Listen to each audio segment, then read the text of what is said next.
doing today? Alright, I can't believe it's already Thursday. This week has gone by so quickly, but I'm super excited for today's recipe. So this is one I actually haven't made probably since college, but I used to make it a lot because it kind of feels like a fancy restaurant meal, and it costs like $3 a serving, or no, $3 total to make. So it's super affordable, super quick, and again, it kind of makes you feel like you're at a fancy restaurant, which I feel like we're all sort of craving at this point in our in the month. We all kind of want something a little fancier than the normal. So yeah, we'll go ahead and dive right into this. Hey Mom, how are you? You gotta say hi. And for everyone who's popping on, just let me know you're here. Say hello. I love to see who's tuning in. But for this recipe, again, super simple. You need some linguine or fettuccine. I think I'm using linguine, but I just measured it out. It's about 6 ounces. So a typical portion of pasta is 2 ounces. So I'm kind of going like 1.5 portions just because I want it to be filling since this is all the whole meal. So you need that. And it's just dried pasta. I'm going to turn my heat down because I went ahead and boiled my water in advance. The next ingredient you need is some baby clams, and you want to look for whole clams. Again, I typically buy mine at like Whole Foods, or I get like the wild caught ones or fresh catch, but this is all they had, so this is what I'm working with. And you want to make sure that you get the whole clams because again, this is going to kind of be the protein of the dish. It's going to be the bulk of the dish. If you get like the chopped up clams, you're going to be kind of sad. The cool thing about clams is there's going to be good protein in here. And again, it kind of, with the pasta, it's a very filling dish. So it's very, very affordable and very filling. Next thing is a little onion. So like a little yellow onion, a white onion, whatever you have. Some fresh garlic. And I'm getting down to my last little bits here. So it's a little crappy, but typically like 4 cloves of garlic. I've got 5 just in case one of these, like this guy, isn't very good. But 4 cloves of garlic. Fresh parsley. And again, I keep mine in water to keep it fresh longer. And then Parmigiano Reggiano cheese, which is totally optional, but I feel like it adds just again, that elegant like finish. When you go get fresh pasta at a restaurant, they like finish it off with that fresh cheese. That's what we're gonna do here. Hey Leona. Okay, so to get started, we're gonna go ahead and I've got my water boiling for my pasta, so I'm gonna start the pasta first. And I'm gonna grab some salt for it. And you always wanna season your pasta water because it's the only opportunity you really get to season the pasta itself. Especially if you're doing dried pasta and you don't get to make it. Typically pasta just doesn't have a lot of flavor. So by seasoning it with salt as you boil it, it just makes the pasta, like every layer taste really good. So a tablespoon in there. And then what I'm gonna do is get my pasta in and just let it boil. I don't know how long it's gonna boil, maybe 8 minutes. I'm not sure, whatever the box says. Typically I just kind of keep an eye on it and I taste it, but probably about 8 minutes, maybe a little longer because it's thicker. But if you guys have pasta in a box, just follow those instructions. And then I'm gonna move you over so you can see a little bit better. But that's gonna go in, and while that's happening, I'm gonna turn on my skillet, medium heat, and I just wanna add a good generous drizzle of olive oil and butter. And essentially our sauce is just gonna be butter, olive oil, and the clam juice. So you want about a tablespoon each of olive oil and butter. I did put white wine on my recipe card. I don't know what I think I was just thinking about white wine and maybe I added it, but we're not going to use any wine in this. You can serve wine with it or drink wine while you're cooking it, but we don't need any wine inside of the actual dish. So the butter's going to melt. I'm going to take my little tongs here and just kind of move my pasta around to keep it from sticking. I don't put olive oil in my pasta water. I don't think it needs it. Just a little bit of salt. So that's going, and while that is happening, we're gonna get our garlic and onion chopped up. So essentially you're just gonna saute down that onion, cook the garlic, kind of infuse the onion and garlic flavor into the sauce, and then we're gonna add our clams, clam juice, kind of reduce it down, and then toss the pasta in. So again, a really elegant, really simple dish. This would be a good one for a date night. Whenever I'm planning a date night, I always try to keep it simple because I don't wanna be stuck in the kitchen cooking all day, but I want a really simple, elegant meal. So this would be a good one for that. All right, I'm just gonna kind of stir my pasta around. I would usually do a bigger pot, but I was trying to get it to boil quickly, so I gotta keep an eye on it so it doesn't overflow. There's a very good chance it could. Okay, and we talked about, I think yesterday when we did the risotto, what can you use if you don't eat clams? Leona, honestly, I would just do the butter and the olive oil and the garlic and the onion and cook that down and create like this infused oil. And then I would finish it off with some fresh arugula, and I think that'd be super tasty. That's a dish I do all the time. I love. So you could just completely omit If you like seafood, you could do some shrimp. That would also work, or scallops. And what I would do in that case, I would just do like some white wine in with the butter and the olive oil to create a sauce. And if you can get your hand on fresh clams, I would serve it then with some steamed fresh clams, but we're keeping it with what we got in our pantry, and I don't have fresh clams in my pantry or my freezer, so we're just gonna go with the canned ones today. But traditionally, I would serve this with some fresh clams steamed on top. But yeah, fresh arugula would go fantastic with this dish as well, if you had greens. I don't. Hey, Amy. Okay, so 4 garlic cloves, give them a whack, peel them. Very, very simple. And if you guys aren't using fresh garlic, this is one thing whenever I used to teach cooking classes in person that I was always so surprised by, is how many people use the, like the garlic in the jar. And my mom actually, when we were little, used to buy that. And I thought, you know, that was like real garlic until I started using real garlic. Y'all, it doesn't take that long to chop a garlic clove, and I think it just creates such a huge difference in flavor. So next time you're at the store, if you're buying the jarred garlic, try raw garlic instead. It comes in that little bulb. You just pop off the cloves, give them a whack, hold them at the stem end like Mike showed you on Sunday, and then we're just gonna thinly slice it here into little garlic chips. And again, we talked a little bit about this in a different video, I cannot remember when, but I like to do the garlic chips because I find they're just a lot less likely to burn, and if you burn your garlic, it's just the most disgusting bitter flavor ever. So by doing it like this, can you guys see that, in these nice thin chips, you're really infusing all that garlic flavor into the dish because you've got a nice big surface area, and you're also way less likely to actually burn. So we'll get those in, and then like I did yesterday with the risotto, going to add a nice pinch of salt to help kind of sweat out those onions. Hey Amelia, I love the picture you posted of the fried rice. And then we're also going to add a good pinch of red pepper flakes. Again, I like spicy, so I'm going to do probably a good, I don't know, teaspoon. But what's going to happen here is that onion and that garlic and the red pepper flakes is all just going to sort of infuse into the olive oil. And I'll show you guys an overhead shot here, but you essentially want enough fat, so maybe like a tablespoon and a half of olive oil. You want enough fat to cover everything that's going on in there. I'll give you guys the view. You see that? That's what it's going to look like.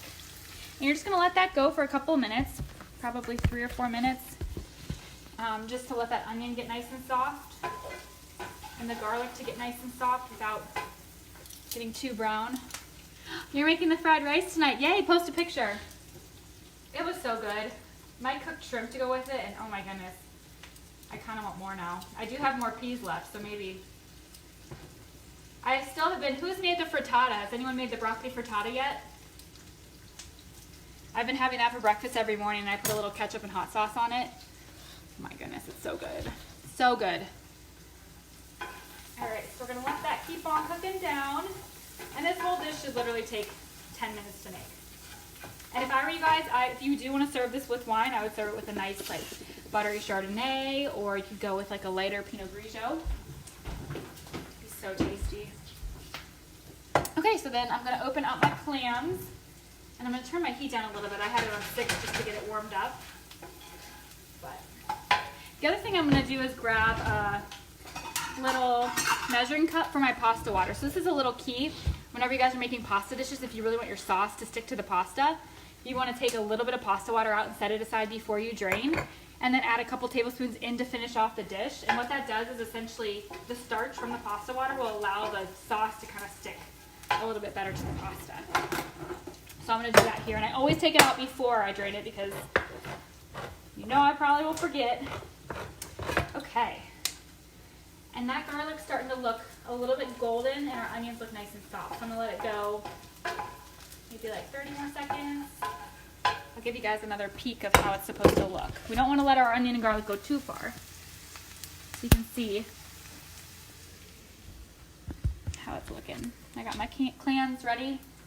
I'm also going to grab a strainer for my pasta to drain it when it's ready.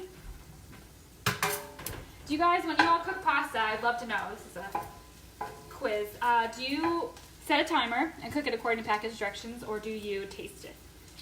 Or do you throw it against the wall and see if it sticks? Let me know. don't think I've ever set a timer with pasta. I'm so bad about that. Unless I feel like I'm doing something else and I'm gonna forget about it if I don't. But I probably taste like 2 or 3 times. And with pasta, you always want, if you are following the package directions, I always set it 1 to 2 minutes less because I like my pasta al dente.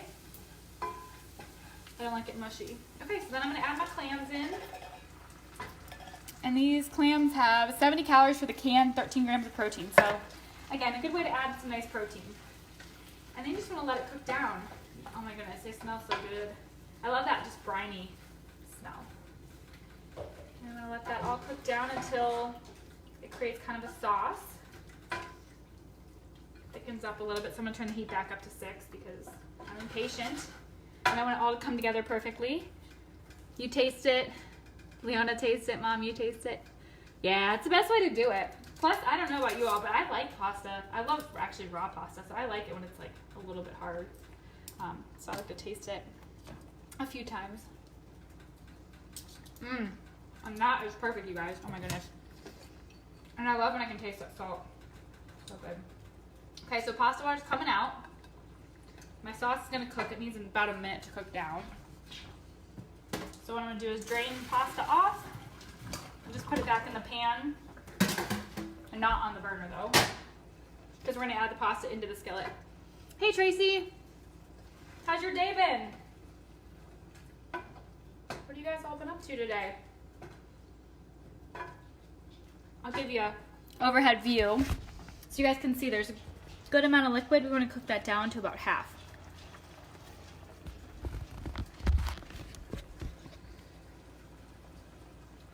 And again, you turn up the heat a little bit, it goes a little quicker.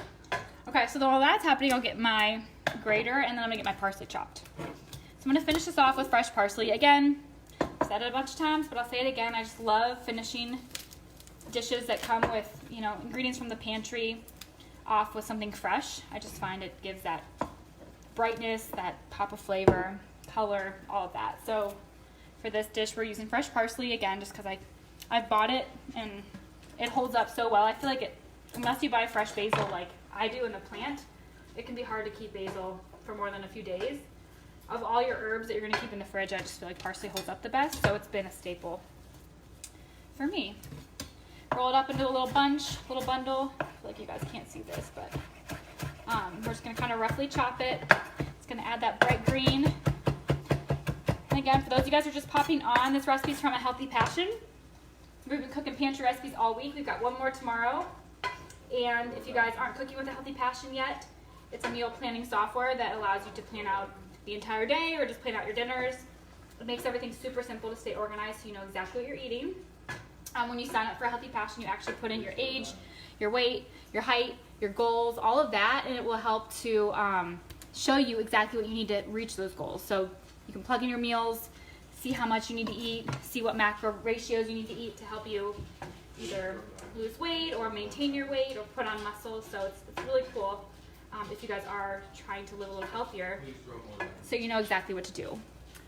Oh yeah, those storms came through about 1 o'clock here, and the lightning was insane. I couldn't believe how bad it was. Okay, so the sauce looks good. I'll let you guys kind of see. It's thickened up a little bit. Can you see that? I know it's steamy, but it's reduced down and thickened. So now I'm just gonna go ahead and add a little bit of pasta water, about 2 tablespoons, not a lot. I'm gonna add my fresh pasta. I'm gonna turn off the heat. I'm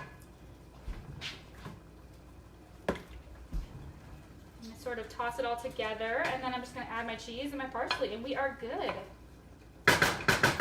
And of course, taste it and see if I need to adjust my seasonings. Okay, so Parmesan's gonna go in first. Again, about 2 tablespoons is usually what I use in dishes when I do cheese. I love cheese. I try not to eat too much of it, but I do love it. So I find Parmesan Reggiano is it's such a flavorful cheese. It's salty, and a little bit really goes a long way here. So you can get away with adding a lot of cheese flavor with only a couple tablespoons. Okay, so that's in. Then we've got our fresh parsley in. And you could save a little bit more fresh parsley to garnish on top if you want. I just like it all in there. And yeah, you guys can kind of see it, can't you? And yeah, we're just gonna let that all sort of mix together, and I'll show you guys again one more time the overhead shot, and then I'll taste it and see if it needs anything else. And tip, taste as you go. I think a lot of people will follow a recipe, and I'm guilty of this too, and you get to the end and you taste it and you're like, ooh. Honestly, the best way to get a ton of flavor in your food is to season every layer. So if you wait until the end and taste it, you're gonna be sorely disappointed and probably have a hard time getting it to where you want. So if you taste as you go, you can really adjust it. All right, so here's what it looks like. It looks like nice and creamy from that pasta water, the starch from the pasta water paired with the parm. It makes almost this like creamy sauce. And then you've got little chunks of clam. You've got that caramelized onion and garlic, and then the fresh parsley. So tasty. Yeah, I don't know if you were on here, Tracy, when I first started talking about it, but if I was making this like a normal week, when I could go to the store and get fresh clams, I would do the canned clams for the sauce, and then I would steam some fresh clams in white wine and put them on top. But since we're cooking with pantry items this week, we're doing kind of old school. And you'll see this on a lot of Italian restaurant menus, and it's done this way. So, although with a lot more butter. I was just doing a little research on the dish, and every recipe I saw had like a 1/4 cup of butter and a 1/4 cup of olive oil, and it was crazy. But yeah, Leona, shrimp would be really good. Yum. I mean, I don't think it needs anything else. Maybe hit more of red pepper flakes. How much white wine? Like a 1/2 cup. That's usually my standard. I would throw a 1/2 cup in there. Again, you just want enough to create that sauce. So we'll just go around the pan. And I'll show you guys one more time, but this is kind of what you want to look for. So you want enough that it'll create a nice sauce like that. So yeah, probably about a 1/2 cup. And then I would just cook the shrimp with a little salt. You could do it in the oven, roast it at 425 till it's finished, or just toss it in like beforehand, pull it out, and then throw it back in at the end to warm it through. Sorry, I just blanked out. I'm like, toss it in. So yeah, that would work perfectly. All right, well, I hope this was fun for you guys. I'll see you all tomorrow. I'm back on at 1. We're cooking like a Mexican black beans with rice. So it's a really simple dish, really inexpensive again, all pantry ingredients. And again, if you guys aren't cooking with A Healthy Passion yet, go check it out, ahealthypassion.com. It's a great tool, and I've had so much feedback on you guys who are using it, who love that it organizes you when you go in and out of the grocery store, so you can get in and out quickly. So definitely check that out, and I'll see you all tomorrow. Thanks for joining me. Bye.